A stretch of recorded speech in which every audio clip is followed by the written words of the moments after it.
Do they care about what you have to say or just what you can do for them? Candy and I were having this discussion earlier, talking about approval and how much we search and yearn for this approval. It's almost instinctual in us to have the approval of a group, to find that comfort, that peace, that solace that offers in having approval of others, the protection that it provides. But it opens us up to be taken advantage of and just used up completely by takers in this world. And no better of an example of that would be our church life that we were in, constantly being taken from, always being told that if the doors were open to the church, you needed to be there, serve it in some sort of way, teaching a class, mowing the lawn, planting flowers, cleaning toilets, vacuuming rugs, whatever it may be. Just give of yourself and give joyously. And it definitely wasn't a two-way street, because we weren't receiving as much back from that. Community was constantly taken from us, and the messages we were receiving wasn't anything that was uplifting and focus us on and getting us into a better place and status in life. It was just promises of future things to come after this world ended and this existence that we had been known would cease.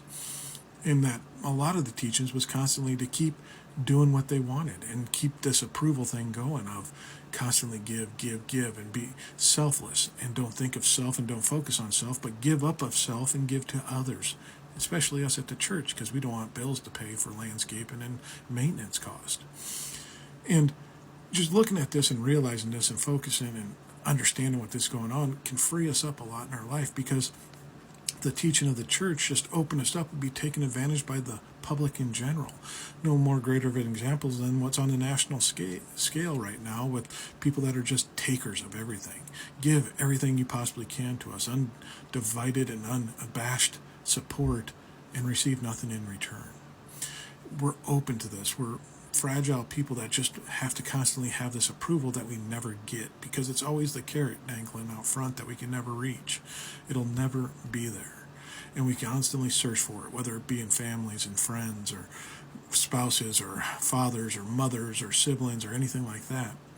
But the ones that are takers will never give us that approval, because they know we'll keep fighting and striving for it and giving of ourselves. When we can stop and understand this and realize how much value we have and how much value we have in ourselves and have the approval of ourselves, we can break this cycle and start seeing that I'm only going to give what is valuable, what's worth my value in a relationship. So when people start focusing on what you are and who you are and what you have to say, and not just what you can give them, you start enjoying life and expecting it more out of it. And everything becomes just more happy and joyous in your life.